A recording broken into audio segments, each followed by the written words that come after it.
1. Install the seat frame. Step 1. Align the A on the frame. S and A, P the connector into the locking lever. Step 2. Turn the outer handle to lock. Step 3. Secure using the M6 screw and tighten it with a wrench. Repeat on the other side.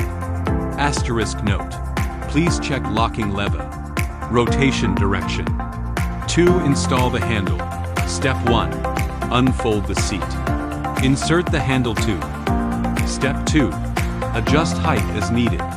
Then tighten the handle. 3. Shopping bag. Note: secure the shopping bag using the webbing loops.